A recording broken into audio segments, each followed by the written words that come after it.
Welcome to Real Estate AI Flash, the show where we cut through the noise and show you how real estate professionals are using AI to win.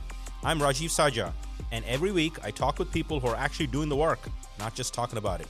Today's guest is Larry Flick, CEO of the #1 brokerage in the greater Philadelphia area. How is he embracing AI and creating a company culture to build an AI-forward company?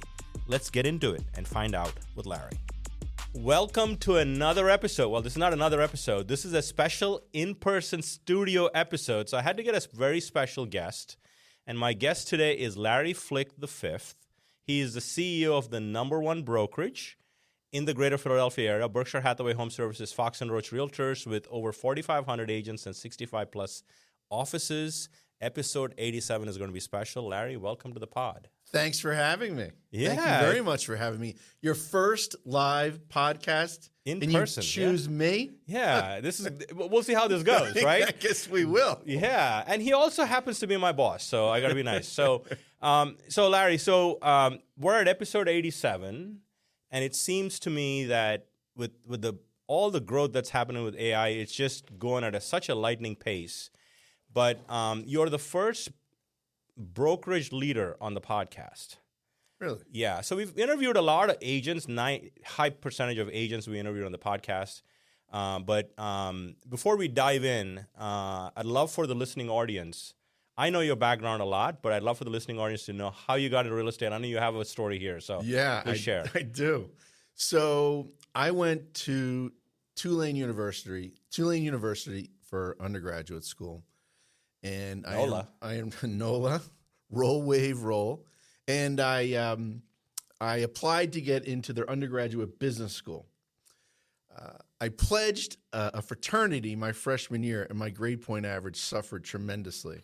So I had to go to summer school between my sophomore and junior year and pass a macroeconomics course just to get into the business school. There was 180 kids in the business school. I was number 180. I got in just on the number. And but I ended up being a good student. I ended up graduating third in my class, worked very hard. And my original plan was to be an attorney. And I just wasn't really up for another 3 years of school. So I decided I wanted to get into the mortgage business. So over the holidays in my senior year, I interviewed with Jerry Greiser, who was the president of Trident Mortgage Company. And he had a tendency to get in like insanely early in the morning. I think he was just messing with me, but he set up the interview for like 7 o'clock in the morning. Now I was a senior in college, home for Christmas break. So I met him at 7 in the morning, and I wanted to be a mortgage consultant. You know, it seemed like a great job, fast-paced and, fully commission-based. You're in charge of what you earn. So he interviewed me for what seemed like forever. And I thought I had a pretty good chance. I had a good grade point average, good background. I thought I was right for the job. At the end of the interview, he gave me 3 business cards for 3 of his competitors. And he told me to go get some experience and come back when I had some experience. So I interviewed with these 3 companies, got a job with Eastern Mortgage Services, graduated from college, and I started working for Eastern Mortgage Services in Delaware County. And at the time, we were Roach Brothers. And Roach Brothers had a number of offices in Delaware County, Media, Havertown, Newtown Square. And I started taking business from Trident Mortgage. So then I got a call from him about a year later, and he asked me to come work and cover the Exton office, which was like the smallest office we had at the time. It like $40 million a year. Like, how many single agents now do $40 million a year? So got my feet wet with that, and I was a mortgage consultant for 15, 20 years, and then I became a regional manager, and I worked my way through the organization. And I've had 6 positions in total, concluding with CEO, that I have been in this position for 7 years. That's the story. Wow. What a journey, right? I mean, it's hard to kind of look at our journey. When you look back, you can connect the dots sometimes, but it's hard to connect the dots looking forward sometimes, yes, right? Totally agree. So, and your dad's a legend. Yeah, right. he is. I mean, he's the one that hired me. Yeah, and he's a legend. L4 obviously is the best. Yeah. So in case you don't know Larry Flick the fifth, we call him L5 because he's got the 5 in his name. And then Larry Flick 4, his dad was L4. So L4 and L5. Right. But yeah. If you're going to have a son, I would consider not naming him after you. After you, it led to a ton of confusion growing up, credit report problems. I mean, it's a thing. Yeah, it's a thing. And luckily you have 2 daughters, so there's no L6. No, there is not. There wasn't going to be either. Yeah, exactly. It is an AI podcast. I want to dig in with AI, and everybody, the last 2.5 years has had a light bulb moment that was like, oh my God, this can do this kind of stuff. What was your first light bulb moment, Larry? Well, I told you I had a light bulb moment, but I'm going to take it back a step further. I was at a conference maybe 2.5, 3 years ago, and there was a presenter that presented on AI, and I didn't really know anything about it at the time. And I remember, I called you as I was literally walking out of the building, and I said, we got to get into this, and you said you were already on it. And it's amazing how things have moved so fast since then. So my aha moment, you put me on to Perplexity. I love Perplexity. I've changed it into a verb. I plex things. And so my aha moment was I was in Naples, Florida, probably 2 winters ago, about 1.5 years ago. And on 3rd Street, there was a lot of construction going up right in the middle of Naples. And I was curious what it was. I'm very curious. I love knowledge, and that's why AI is one of the reasons I love AI. It's instant knowledge. So I plexed it. I asked Perplexity, what is being built on 3rd Street in Naples next to such and such restaurant? And it had the answer for me. It told me exactly what they were building, a boutique hotel. It sent me, when it started, when it's going to be finished, diagrams of the hotel. It was crazy. That was my aha moment. At that point, I realized not having sufficient knowledge is just, it's not part of the deal anymore. You can get the knowledge, find the knowledge with AI instantly. And that can be a game changer. It really can. Yeah. We are truly living in transformative times. And it is the intelligence age. That is really where we are now. And if you can tap into that intelligence as a second brain, it can fast forward a lot of things, open doors that you didn't really know, get answers to things quickly, collapsing time. Knowledge is, too many times I find that people say things that either don't make sense, aren't true, or just aren't fact-based. And you can find the answers, the information instantly. Sure, in the past you could Google things, but this is like a whole nother level. Yeah, 100%. So since you brought up Perplexity, before we dig into a little bit of some of the things that you're using AI for, if you're listening to this podcast, we'll put a link to it in the show notes. I did a YouTube video on a browser that Perplexity launched that will change the way we work. So your browser. There's always something with you, Rajeev. I got to tell you, you're always on to something. Well. So what's your browser of choice? Chrome. Is it Yes, Chrome? Yes. Okay, so because you told me to use Chrome years ago. Well, which is 80% of the world uses Chrome. Yes, right. Agreed, So Perplexity, you're a paid user, the $20 a month yes. plan, and they have free 20, and then they have the 200. I'm on the 22, and I somehow got on the wait list. And their Perplexity's browser is called Comet, C-O-M-E-T. Okay. And you can download it on a Windows. Once you get the wait list, you get a link, you download it. So I installed it on my Mac. And it is built on the same foundation as Chrome. So if you're listening to this. So if you have plugins and extensions in Chrome, they just fly right through into Comet. Gosh. But the biggest piece that I found, Larry, was I showed a couple of examples. You should check out the full video that I'm going to put in the show notes. It sort of sits as an assistant in your browser. So if you're working on something, you can just ask it, and it will solve it right there, so you don't have to jump into different windows. Oh, I got you. Okay, so as an example, I pulled up my LinkedIn profile, and I gave it a prompt saying, tell me what my strengths are, what my weaknesses are on my LinkedIn profile, and how can I maximize my visibility. And it gave me an answer instantly. And you can connect your Gmail and Google Calendar to it. And I said, what are my appointments next week? Oh, my gosh. That I'm meeting Larry with? And it instantly pulls it up right. You don't need to change tabs and do all of those things. So you can kind of see the AI assistant. It's like browser from ground up. I think they're going to give a run for the money. People are going to get into the browser space. I mean, Chrome's going to do something, I'm sure. But check out Comet. I mean, I will. It's my go-to. If you can get in the wait list, it's my go-to browser. Well, you're now. right, because I have Chat and Plex up as tabs that come up when I launch Chrome. Yeah. But yeah, you got to jump out of Windows and so forth. Yeah, that I'm living in Comet all day now. I mean, literally. I mean, that's my browser. You're going to browse for stuff anyway. So anyway, back to the regularly scheduled program. So as a CEO, I mean, all of us use AI differently. There are some use cases that apply to everyone, no matter the role. So what are some things that have really helped you? And for the listening audience, we're a Google company also, Google Workspace. So we have Gemini as a backbone for all things for our employees. Gemini's fantastic. Yeah, and it's great for certain things. Perplexity is great for something. So how does a CEO use AI in a day-to-day? Well, I use AI how you tell me to use AI. No, I mean, Rajeev has been a fantastic just guide as far as how I use AI. It's funny, I had an answer prepared for you, but you mentioned Gemini. So at our company, you know, when we have meetings and they start on time, they end on time, there's an agenda, we take minutes, the minutes are distributed.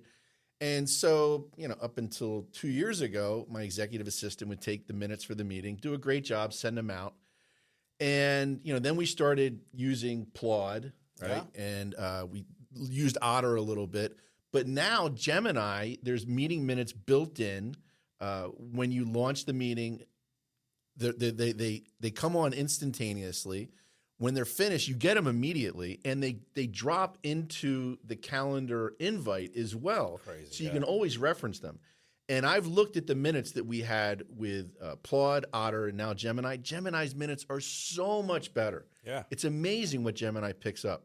So that's one way we use it. And now Kate, my executive assistant, who's awesome, you know, she can work on something else during the meeting. Yeah. That's a perfect utilization of AI. Like you've said it. You know, we're going to automate the ordinary and personalize the extraordinary. It's not about replacing people. It's about getting those people, your team members, to use AI for the repetitive tasks so they can use their time on tasks that have a higher ROI. Other ways that I've used AI, speech writing. I write all my own speeches. And so we had a big Elevate event a few months ago for our top sales associates. And usually it takes me about 2 weeks to write my speech. This is only like a 20-minute speech, but it takes some time. And, you know, I write it, then I come back to it. I write it, then I come back to it. So in preparation for this event, I used Speechify to just kind of throw up on a Google Doc everything that I wanted to say. Now, here's the thing. Chat knows, like I have a relationship with Chat because you told me to have a relationship with Chat. Chat knows what I do for a living, knows my favorite sayings, my favorite quotes, knows that I like to use bullet points, and knows. So I put everything down on paper, and then I explained to Chat that I had this event coming up. I'm giving a speech, you know, what I wanted to say in the speech. And then I took everything that I put on the Google Doc and pasted it into Chat. And, you know, trial and error. 4 hours later, I had my speech. And the beauty of that was, I mean, it saved me a ton of time, but it gave me more time to practice now. And there wasn't many edits that I made from when that was done until the event. It's fantastic. I use it to prepare for interviews. Yeah. You know, a lot of times I get the questions ahead of time. I'll share with Chat the questions, and we'll talk about. It's crazy. Like I use Chat like a personal advisor, a coach, an assistant. It's and the other thing is, it's unbelievable how fast you get the answers from Chat. Yeah, no, I mean, you're right. I mean, I think about one of the big unlocks for me. I mean, you touched on it a little bit. Initially, everybody starts using Chat as a search engine, like a replacement for Google. Sure. Right? And that's where you start. Everybody has a journey. One of my big unlocks, maybe 18 months ago, maybe I shared this book with you, AI Powered Leader by Jeff Wood. Yes, you did. Right? And he was the first one that spoke about treat AI as a thought partner. Like AI is your strategist for any topic you want. And just this morning on my walk, I was airing out some concepts and things like that, and I wanted to be critical of my thinking, find flaws. And I basically said, you're a 0.1% top strategic consultant in the real estate industry. Critique my ideas and see where I'm falling flat and my strengths. And just on a 40-minute walk, I mean, I was like empowered in my brain. I mean, I think Jeff Wood was. Hopefully, I'm going to get him on episode 100. I want to get that author. That's my go-to. So great. I mean, great takeaways there. I mean, in terms of how you collapse time so you can work on strategic stuff. What else has AI helped you with? Anything else that you want to add to that? Well, I really need to take it to the next level. I really need to dive a little deeper with chat. Share more with chat what we do as an organization. Share our financials with chat. Share our strengths as an organization. Areas where we can improve, and really let chat understand our company, our leadership team, our sales associates, our employees. And that's next step for me. And I need to utilize chat in that way. Yeah. That's a great takeaway. I think that's the next step. I mean, people start with new chat. I have custom chats. Yeah. So once you start training a chat, you can go and pick the chat. You can rename chats. So I have a chat for AI Mastermind that knows everything I've done with Mastermind. Yeah. Right? So if I can say, is there a topic I haven't covered? Oh, that's great. Right? So there's custom chats. And then you have custom GPTs, which we've obviously built a few that the agents use. And then you have if you have a paid account, you have projects. That might be something you should look at, Larry. So projects is ongoing things that you just put all the documents and you can just kind of have a dialogue. So for example, if you're building a marketing campaign, that's like ongoing. Right. For example, 1000 Watt is a company we have get data service stuff to. So ongoing, Mastermind is an ongoing thing. And I can have voice conversations on my walk with projects specifically. So that's the next level to your point. I think the big unlock for many people that are listening, whether you're an agent with production data, market data, is AI does phenomenal with data, right? I mean, it just does because it just like crunches numbers. It just knows numbers. You're a big numbers guy too, Larry. I am. I think you can find a lot of answers in the numbers. Yes. So I think it'll get you the answers quicker. So connecting the data is clearly, obviously, follow your company's AI policy if you're listening to this pod. So that's a great takeaway as well. So that's your next level for sure. I mean, as I'm sitting here talking to you, I'm thinking about ways that we can use AI in chat. It's crazy. Yeah. I mean, there's so much more we can do with it. Oh, 100%. Yeah. And it is early for everybody. We're trying to figure out how does it fit in. We launched Gemini to the whole, at least the employee base and soon to the agents. And I think that the next evolution is to really have AI part of our DNA, right? And how can AI help me with this mindset? Yes, as you walk into any problem. The big question I wanted to ask you, are there any other examples that you want to talk about? I want to kind of get to the mindset of a CEO going forward. No, I'm good. Good? Okay. So, I was at this Housing Wire AI Summit last week. I received your email last night. Yeah. Yesterday afternoon. I read it, and I saw that the one guy used chat to download all of his airline trips through Alaska Airlines. So I did it. Good. And that is a great point you make. I mean, anytime I see something that I've not tried, if you have a curiosity mindset, sometimes it just doesn't work. But if it works, that's an unlock. Yeah. Right? I mean, that's a great takeaway. So at the Housing Wire AI Summit, and this thought's been on my mind, and that's why I wanted to have you on the podcast, is I think you are probably the last generation of CEOs that will strictly manage humans. Mm-hmm. I was in a presentation with Steve Brown, who's an AI futurist at the I think the Bright board meeting, and he presented. There's 3 types of workers you're going to have in the future if you're going to be a leader. One is humans, one is AI agents that are just going to do stuff for you, and then humanoid robots. Okay. Now, some industries will embrace robots, like construction is going to be completely reinvented with humanoid robots.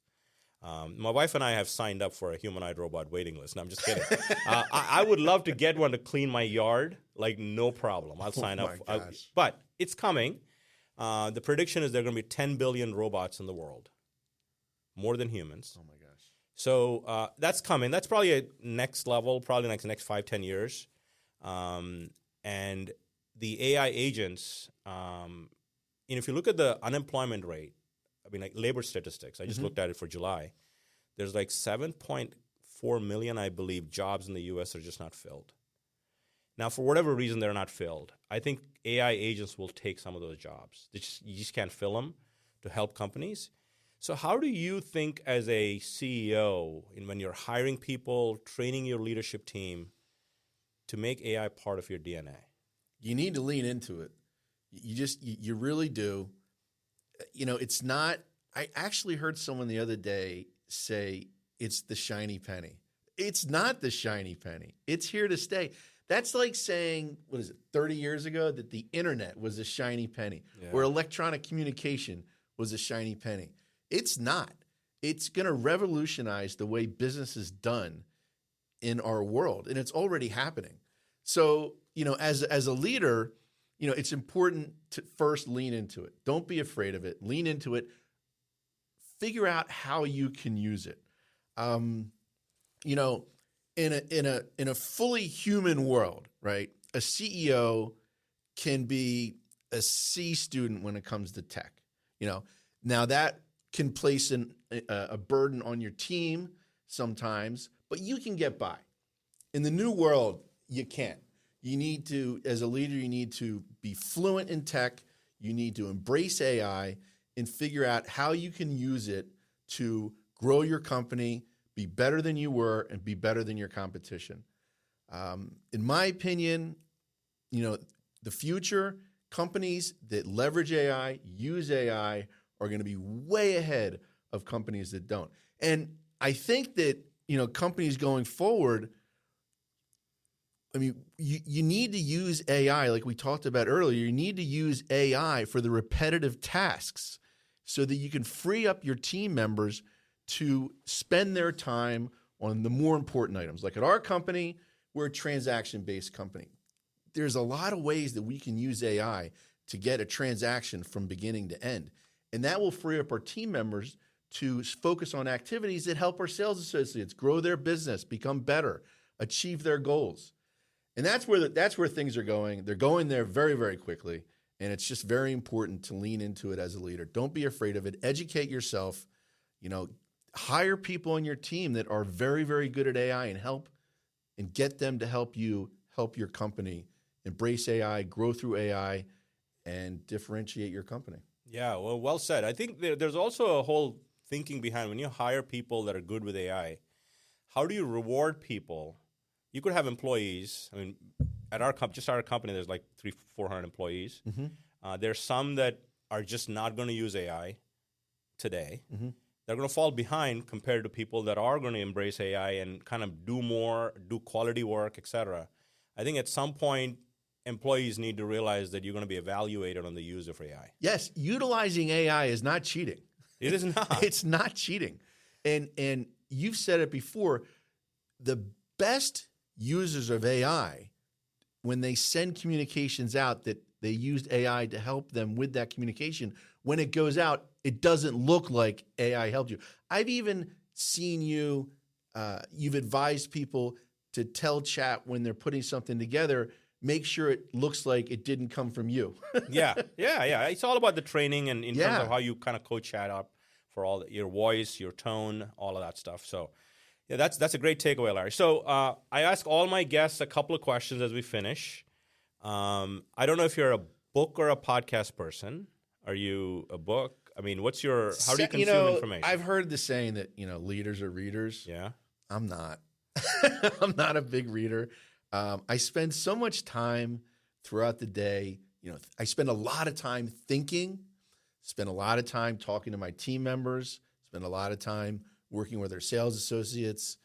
So when the day's over, I kind of just like to chill, watch, watch Netflix and just relax. Yeah. Kind of turn my brain off. But I'm not a podcast guy either, but I enjoy your podcast and I enjoy Jason Ostrowski's podcast. Yeah, we'll put a link to that Those podcast two in are the show very, notes. very good. Yeah, for sure. So that's Everything Real Estate by Jason Ostrowski, talking about the real estate market and all things that are non-AI that impact real estate. Yeah, his podcasts are great. Yeah, for sure. So it's great. As are yours. Thank you. Appreciate that. So the last question is, if you were and this advice doesn't have to do with AI. It could be anything. If you were trying to give an advice to anyone listening to this podcast that are starting out their real estate career, or your younger self, Larry, looking back, right? What is the one piece of advice you'd give that our listening audience should embrace? Yeah, the advice I'd give to my younger self would be, so when I was younger, I was a full-blown taskmaster. It was all about getting through my to-do list. It was head down, get the job done. And I usually did get the job done, but I would have advised myself to slow down a little bit. Instead of a taskmaster, focus more on becoming a people master. Now, through endless hours of coaching and therapists, I have worked my way closer to where I'd like to be. But I would have told myself to embrace the now, focus on what you're doing. Like often I find myself when I'm doing X, I'm focusing on Y. I'm looking forward to Y. And then when I'm doing Y, I'm focusing on Z.